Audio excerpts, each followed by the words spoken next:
না। দাঁড়াও আমার সন্তানেরা, আজ আলাক্সার সামনে দাঁড়িয়ে বলছি আমরা। মনোযোগ দিয়ে শোনো, তোমাদের জন্য সুখবর। তুমি কি তোমার শরীরে কিছু অনুভব করছো? বুঝতে পেরেছো কোন কথা বলছি? পুরো দেখো, বুঝতে পারবা।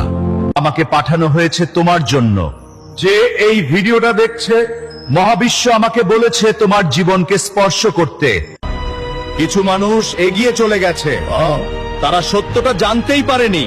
আশা করি তুমি তাদের মতো হবে না। শয়তানকে জিততে দিও না, শেষ পর্যন্ত থাকো। মনোযোগ দিয়ে শোনো, তোমার জীবন বদলে যাবে। তুমি যে এখানে এখনো দাঁড়িয়ে আছো, এটা কাকতালীয় নয়। এটাই সেই গুরুত্বপূর্ণ বার্তা যার জন্য তুমি অপেক্ষা করছিলে। আজ তুমি চিরতরে মুক্তি পাচ্ছ। কমেন্টে লেখ, আমি গ্রহণ করছি। তোমার নাম লেখো, ভিডিওটা 3 বার শেয়ার করো। এটা আমার জন্য নয়, শুভ শক্তিকে জাগিয়ে তোলার জন্য। আমি তোমার জন্য প্রার্থনা করব। লাইক চিহ্নে ক্লিক কর। আজ রাতে তুমি শান্তিতে ঘুমাবে। তোমার শত্রুরা পরাজিত হবে। ভিডিও 3 বার শেয়ার করো, শক্তি সক্রিয় কর। তোমার সময় ফিরছে।